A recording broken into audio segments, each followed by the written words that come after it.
Good morning, Rod. Thanks so much, obviously, for joining us in these interesting times with COVID-19 playing a bit of a role in having to be a bit of a video conference.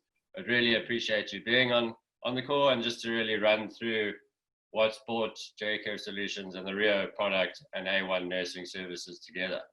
So before we get into it, a bit of a background around A1 Nursing Services. So give us a bit of an intro to what services you provide and why you deliver them.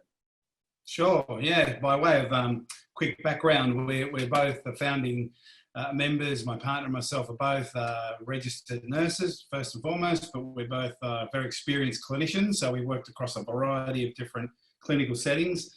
I've had some senior management experience at the health executive level with New South Wales Health, running acute hospitals and things. So we got both in different paths, got involved in aged care, and one thing and another, we were just really dissatisfied with the uneven quality of care. You know, we have some good stuff happening and then we had some appalling stuff happening. So we took a decision, rather than continue to be bewildered by it, let's try and do something about it in our backyard. And with a bigger vision that emerged out of that, we wanted to really change the game around aging, or how people see aging, and how, using technology and all of the benefits that can leverage, how do we improve someone's quality of life into their later years, and how do we keep people essentially at home and active and connected to all their specialist services. So that was kind of the driver for what we were doing, but we didn't realise at the time how things would evolve, and sort of the first part of our business was really supplying specialised aged care registered nurses and assistants in nursing into residential aged care. And we hand pick our people. They're all highly experienced. They're extremely good clinicians, very good care staff. So we grew our small team. You know, we've got around about 28 to 30 now, and we provide those specialised services. So that's where we're at the moment. And we just saw the opportunity really to make sure that part of our business is more efficient in the way of providing the right services at the right time with the right people. So that was one of the really attractive features about, the software and working with Riyo and yourselves, was that when I understood what you could do, it was pretty much as we were hoping we could roll out our services across the different iterations of our business, because this is one part of it. And as we get into community care, it'll be all so much more important that we have this level of integration in software, not only for our service delivery and what we do every day with our clients, but the satisfaction of what we do. People need to have the ability in real time to be able to critique what we're doing, and if things change, we need to have those in real time. And we really want people connected, to their specialist services in the community and keep them at home. So in a real little nutshell, that's probably where we're at. Downstream, we'll have some mobile medical services as well, and we think that the software will just naturally integrate into that as we build the ecosystem around it. So very attractive package for us, and we're looking forward to the journey. Awesome. Yeah, well said. And I mean, how long has A1 Nursing Services been around for? I guess the in operation about a year, just over a year. So we're quite young in that sense, but in terms of our experience, we've got 60, 70 odd years between us in terms of healthcare experience. But in terms of the concept of the business, it's probably been in the go for about 2 years, and then we operationalized it about a year ago, and it just exploded in front of us, and we didn't realize how successful it could be so quickly, because of what we were doing was different to what everyone else was doing. And we want to continue to differentiate. We want to go out on a right angle to what other people are doing, and really focus on quality of life of the people that we're caring for, and that's what we do. So that sort of permeates everything that we do. So really about 12 months operationally, but really two years into concept and stuff like that. And just like, geez, so that's a really impressive ramp up, having 30 staff on the books in just a year. Yeah. So it shows how the business is scaling pretty quickly. Yeah, it is, absolutely. And more people are coming on board, more clients coming and reaching out to us and whatnot. And as I said, pre us recording this, we've got opportunities where organisations are now amping up their admission rates. So they've got a stress on having skilled and qualified people on the ground to make that happen properly. So we've got a lot of our registered nurses have got senior management experience as well, so they can fit into a couple of different roles and really make sure that the organisation and the people coming into care are safe. Yeah, I mean, that's great to hear, especially with getting that experience and getting them doing. I'm sure there's a lot of learnings that bringing on some of the newer staff can take from the people with that experience in the field. Yeah, absolutely. Yeah, particularly when people come through from a different sector, like the acute sector. The acute sector and aged care sector are different. And it's far more complicated in the aged care sector because you've got to be across so much more. So we want to try and help and guide and mentor, and that's another part of our business which we think the software can help with as well. So that's another aspect that we haven't really uncovered yet, but we're sort of doing it informally now anyway.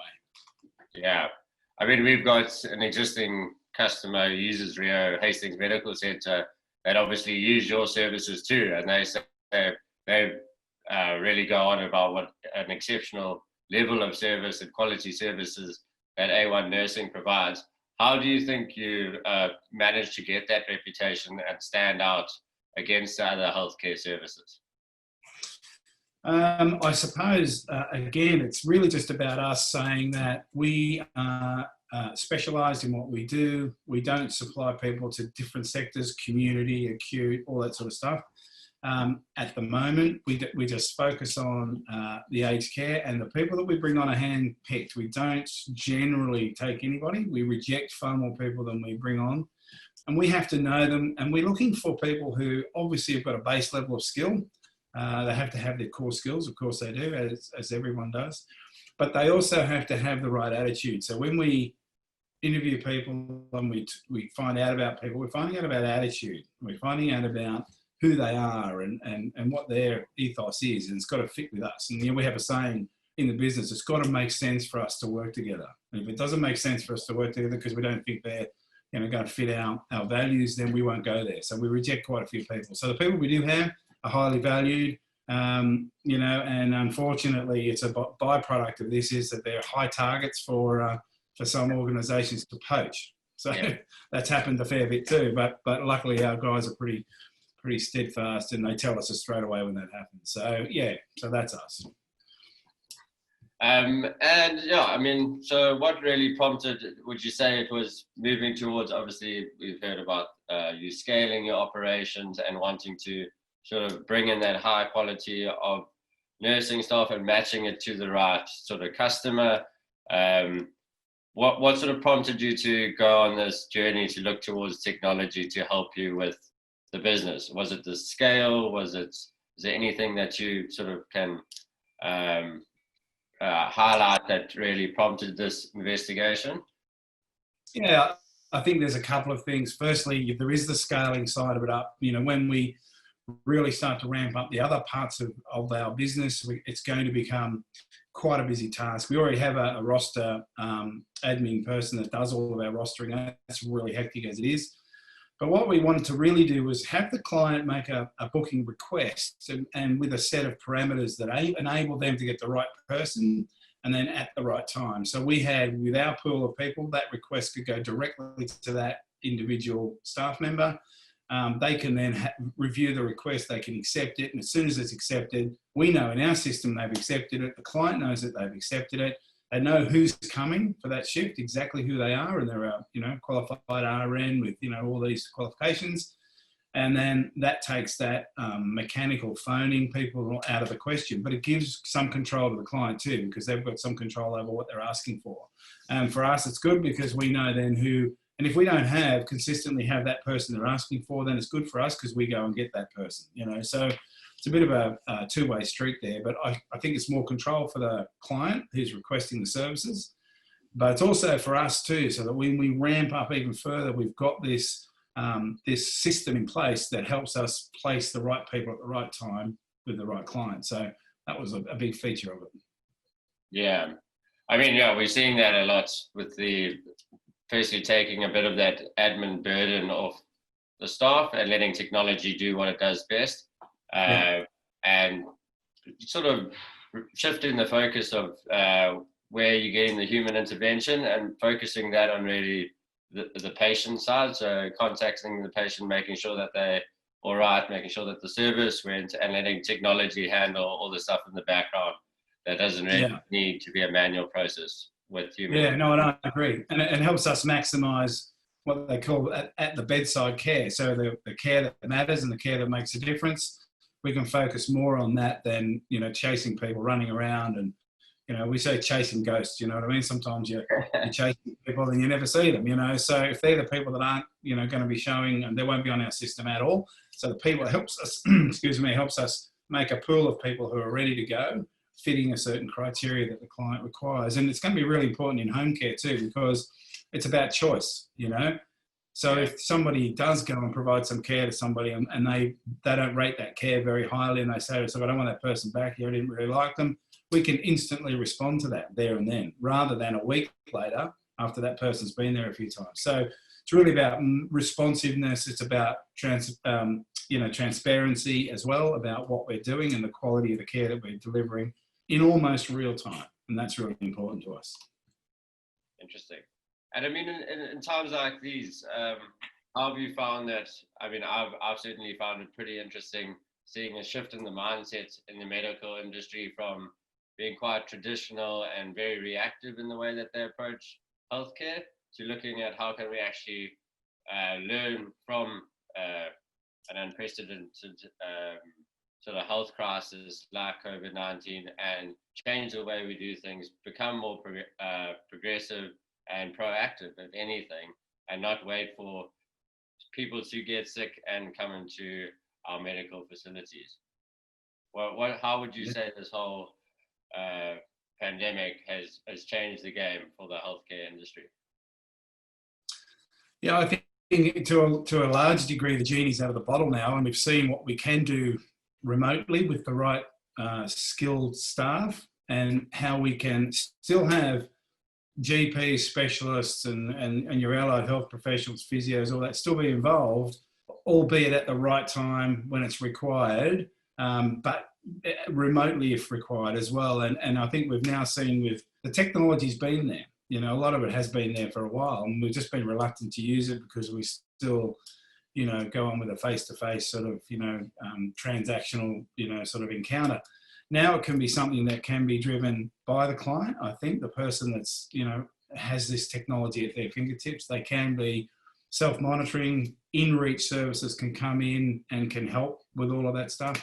And we can then get people involved, like a GP or a specialist, involved at the time of the consultation that we have with, let's say, a registered nurse, for example.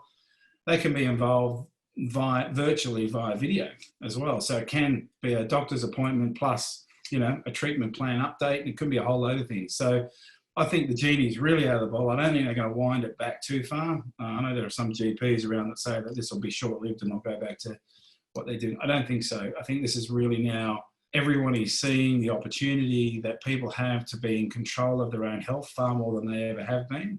And that they have the ability now to bring in the in-reach services to help them stay at home. And instead of going up to the hospital or going into the GP's rooms, they can stay at home and have that virtual consultation. So, yeah, I think it's profound. I think we've really reached a bit of a tipping point about how this is going to work. And we really want to be at the cutting edge of that. And that's what's really attractive about, working with your team about how we can build this big ecosystem around how we want to go forward and have these people connected. That's the main thing. And a big thing, I mean, that keeps ringing through in what you're saying is around that quality of service and how you can change the game in terms of providing this high quality of service, from obviously having that visibility of the service, but also that customer experience. And I think that's, I mean, in our engagement so far, your very progressive way that you think about the customer is at the forefront of what you do. And it's all about the quality of service that quality and even convenience of service. So changing the way you are providing those services, being more mobile, thinking out of the box, almost bringing that Uber-like functionality into the medical sphere, which is really great to see. Very innovative and intuitive. In terms of how would you say, in terms of really ramping up quality of services, how do you believe that technology has a role to play in all of that? I think it's got an enormous role to play, and I think I've touched on it a couple of times. I think the ability for the consumer of the services to be at the centre. I mean, we've had this rhetoric for years about, client-centred care and all the rest of it. This really goes to the next level in a lot of ways, because they are at the centre and they do have the ability to be able to choose a range of services, who's providing those services, when they're going to be provided.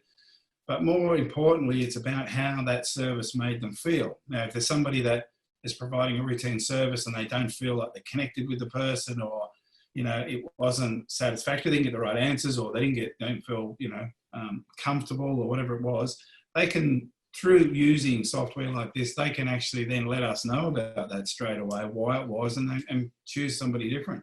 It's really taking that client-centered control to another level, which is where it should be, because everybody should be able to have those choices and maintain that quality. And it helps us as a service provider make sure that we are constantly auditing our practices, and we are constantly making sure that we are cutting edge in what we do, and responding to what the needs of the consumers are. So it's really close quarter stuff. It's almost real time all the time. So it's going to be really good for our, quality development as an organisation. So I think there's a couple of things there, but the main one being the consumer is truly at the centre of the care domains.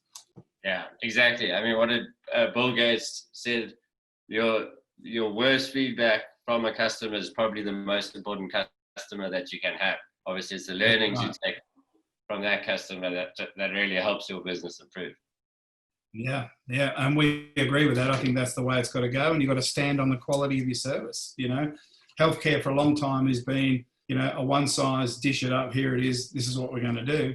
This will change the game, and we really want to change the game completely about how we view care, and particularly care in the home, in someone's home, keeping them there, and how that they can maximise the money, certainly for the services that they're buying, but also to make sure that the services are the right ones for them. So it's not a matter of us, trying to say, well, this is it, this is what you get.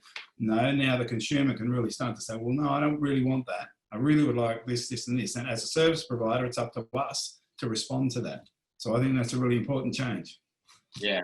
So accommodating those customer preferences. We've seen that quite a bit in the aged care space, with even small things like having a preference of a certain gender nurse come on site, or somebody who is an animal lover because the person may have a dog at their house, or a non-smoker. Those are just small examples of how you can start using technology to really match the right resource to that person moving forward.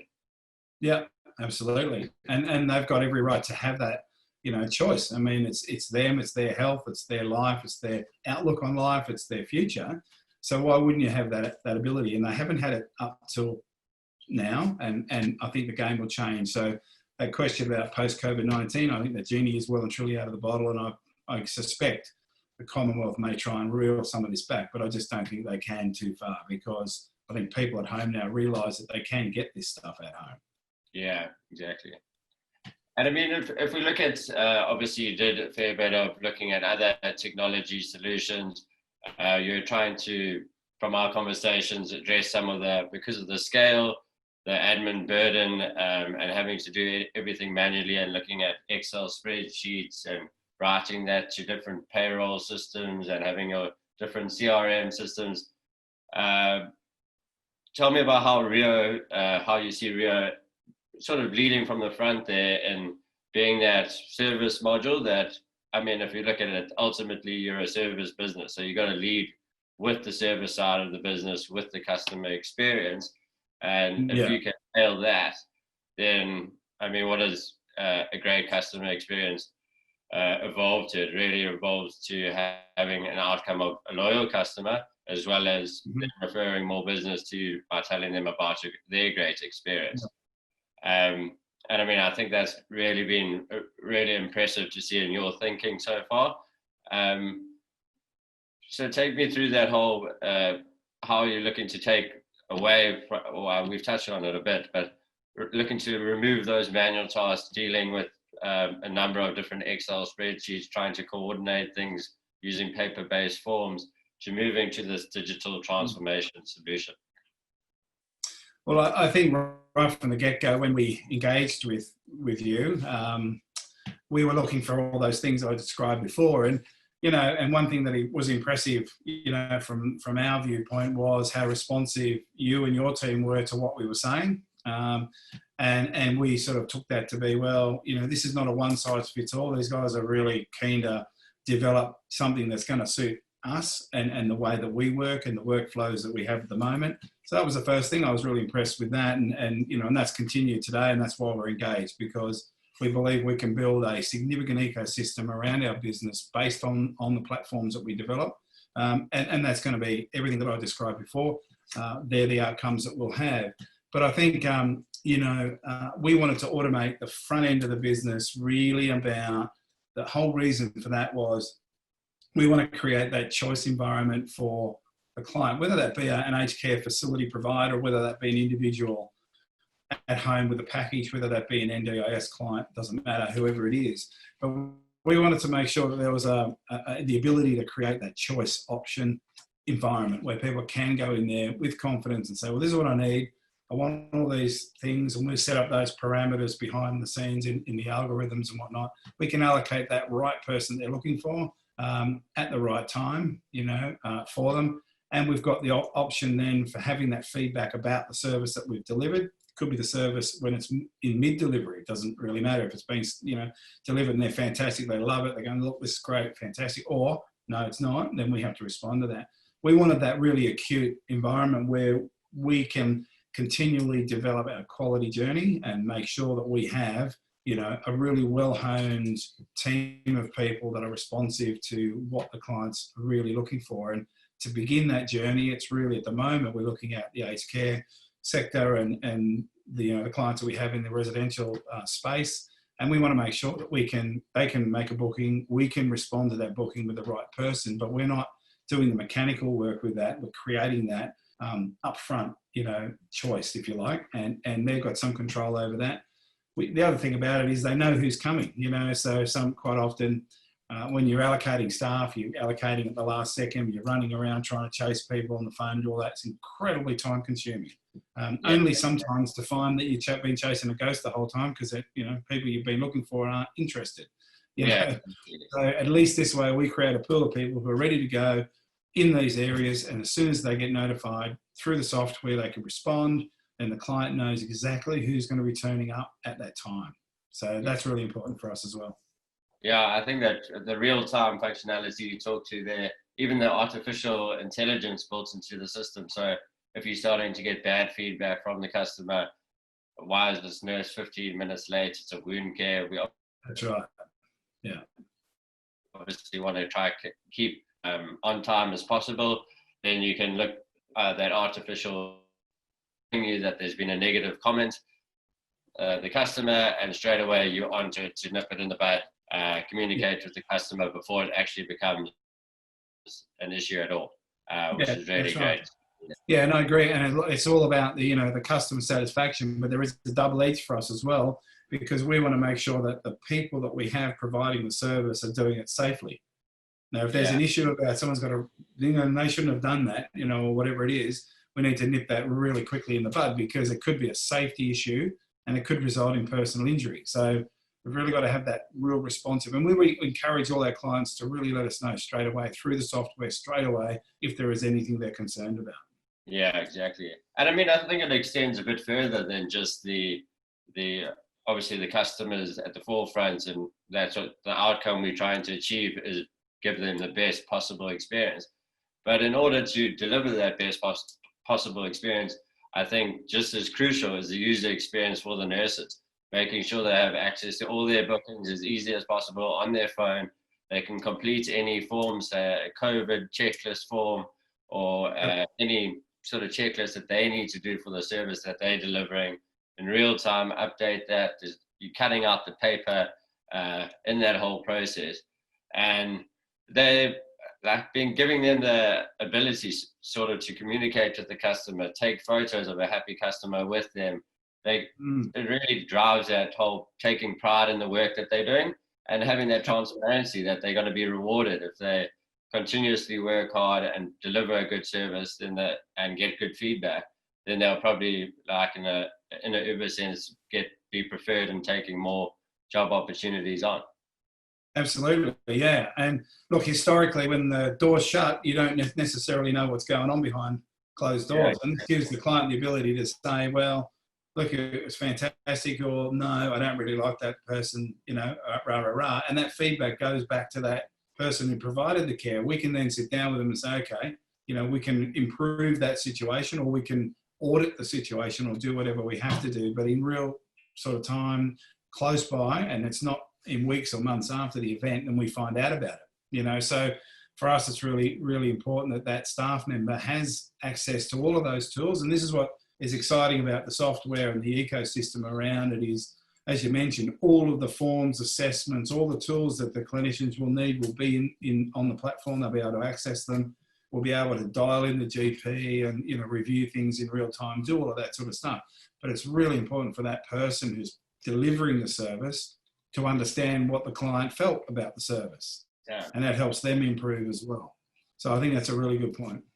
And what about the compliance? So having those forms that they're able to complete just digitally on their phone. Do you see that becoming a bigger piece, especially in the healthcare industry, and regulations ramping up, especially as mobile medical services to the home ramp up? Yeah, very. I mean, again, it's about transparency of what you've delivered. So you have to have all of those things in play, and certainly, you know, compliance-wise, there are certain, you know, things that we have to do every day and every episode of care that we provide. So to make sure that you've had that ticked off and you've gone through that and have evidence of that is really crucial. You know, and the other part of this, and we were talking about this in one of the meetings we had prior to us sort of signing on, is we really would like the ability down the track as we build this ecosystem to have some ability to capture either short video or whatever it is with consent. Of course, all the consent's done upstream and we have all that in the beginning, but it's also about transparency about what we're doing. So it could be an assessment that we're doing on cognition, for example, and we've got all those consents in place. We could have the GP dial in while we do that assessment. They can watch as well with the family members or whatever as we're doing it if needed, you know. So it's all about what point do we have, you know, that we need to change our care. And it could be that it might be a wound review, for example. We might want to get the GP to have a look at that wound while the RN's there doing the dressing because it's deteriorated or something else has happened. Yeah, we can get the GP to look at that in real time, you know, and have a look at it. Talk to the client as well. That's a three-way conversation. Registered nurse, client, GP. It's all happening in real time. So that's the level of, you know, of transparency that, you know, we're looking for.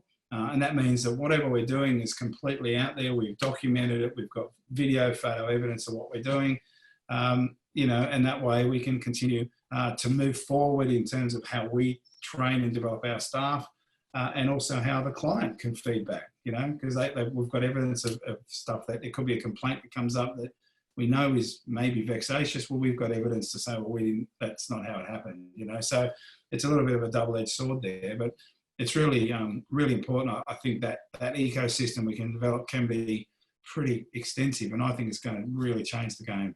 Yeah, I mean, it's really exciting to hear you talking about the system like that, and that really showcases your full understanding of the system and the power that it can play. I know we touched on previously even the example of a rehab case, and I think there's going to be a lot of merit in trying to tie in the system's capability with that sort of goal orientation. So we've got a customer, for example, doing a physio rehab, and now we've got a 6-week goal program that they want to be playing golf in the next 3 months and have their sleep dip less interrupted, essentially, on a nightly basis. And we're going in on a weekly basis to look at the rehab, take a video of the extension of the knee. Is it getting any better?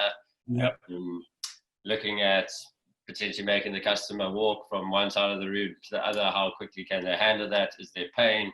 And having that visibility through the rich multimedia part of the solution really goes a long way in sort of tracking that, which I think is really exciting.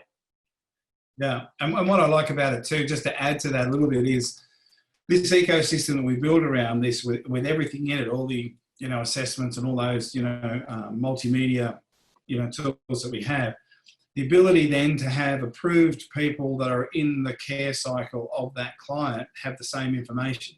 Do you know what I mean? Yeah. So there's these issues around who owns the information, all that. We'll navigate all of that. But it's about, a physiotherapist seeing the same information, that, the GP might see, or, with levels of confidentiality, of course, but they're seeing the same record. They're seeing, it might be the video, for example. They're watching that video, so is the GP. They might say, well, look, I think what we need to do here is X, Y, Z. Yet, I agree.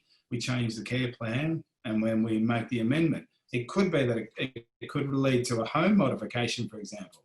We might get an occupational therapist involved, and they might see that person mobilising around and go, well, that's pretty dangerous.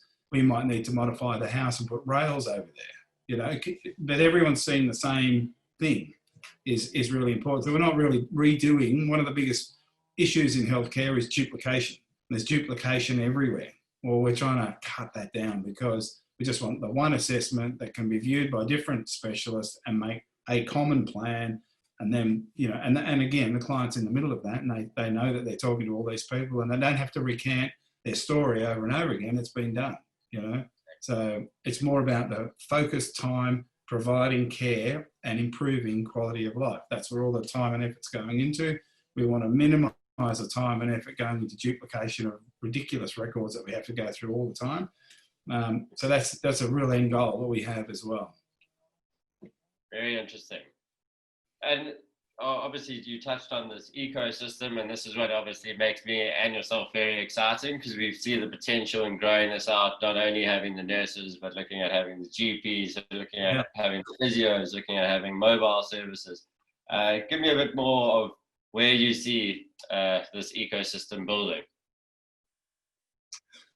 Well, look, beyond what I've already described in terms of how we connect all the health specialists, think of it this way as well. It could be that we have the ability to bring in, for example, if there's an appliance that's died, we can go to a supplier and, and we know that they're an approved provider or supplier. They can supply, say, a fridge or whatever it is. We can do that. Maybe the air conditioning's a bit suboptimal. It needs to be serviced or whatever. We might have a preferred provider that does that for us. Through the software, we can make that job allocation. We say, hey, look, we need this XYZ done. The outside air conditioning unit seems not to be working, blah, blah, blah. So there's abilities to reach outside of the health sector and the stuff that we're doing into, because it all goes to quality of life. So it's all about going out to the trades as well, potentially, from what we see, and we do an assessment. Could be, like as I said before, home modifications. There could be some parts of, say, the bathroom that could be dangerous now, because someone's mobility is limited and they're a real slip and fall hazard in the shower. We might need to modify it. Who do we get to do that? We'd have our preferred provider to do that. Electricians, all that sort of stuff. So it could be, this ecosystem could build really outside the health sphere, right out into all the support stuff that we'll need to keep that person's quality of life optimal. So I don't see any limit really. It can go as long as it goes, yeah. Yeah, I mean, it's so exciting. I love it, and I love the way you're thinking about building out that ecosystem, because I'm a firm believer in that the solution should be built out like that. Yeah. Just in closing, I think, thank you so much for your time. Just wanted to, probably last two questions. Where do you see A1 Nursing Services in the next 12 months? I think we will be, at the partnership, with Riyo is going to be extremely strong, and we're going to be really challenging convention. I think we're going to be really disrupting the way healthcare is delivered. If people are trying to bring it back to what it was pre-COVID, we're going to keep pushing this, as we are today, and even further into, bringing that client into the centre of the care. I think in 12 months' time, we're going to be, in a very different place, and we are going to have some really focused in-reach home care services controlled by clients that, has changed the game completely, and how we view ageing and, in all of its social constructs and all that other stuff. I think we're going to challenge that as well, because, if we can continue to build out what we think we can using the software and these specialized staff and whatnot. There's no limit to really being able to keep people safe, healthy, mentally well, and living in their own home, right through to palliation. People want to die in their own home. There's no reason why this software as well can't be applied to that, having palliation specialists in reach to our specialised RNs, having the appropriate medications, all that stuff, and having people be able to die with dignity, peacefully in their own home, rather than, a sterile hospital ward or even an aged care facility, which isn't their home really. They've only been there for a short period of time. So again, quality of life and quality of end of life is also what we're looking for. And I think that's where we can go. We can really make sure that we've got, and I think through doing this too, we're going to change how other service providers in other professions, physiotherapy, OT, all these other people are going to do business as well. So hopefully we're going to really influence the market. Awesome. Well, I think, I can't thank you enough for your time today. It's been a pleasure. Always love listening to your insight, that crystal ball solution that you get me so excited about, because I firmly believe that is where the world's going, and changing the approach to being proactive, transparent, and very much in line with what you just mentioned, the quality of service, and how can we just continually improve the way that we deliver care and healthcare to people of all ages. That's essentially what we're out to achieve. So absolutely, and we think Riyo is the perfect partner for us to do that. With our our knowledge and your team's knowledge and the platform and what we can do with it, I think it's endless. So it's a very exciting future. Awesome. Well, thanks for your time.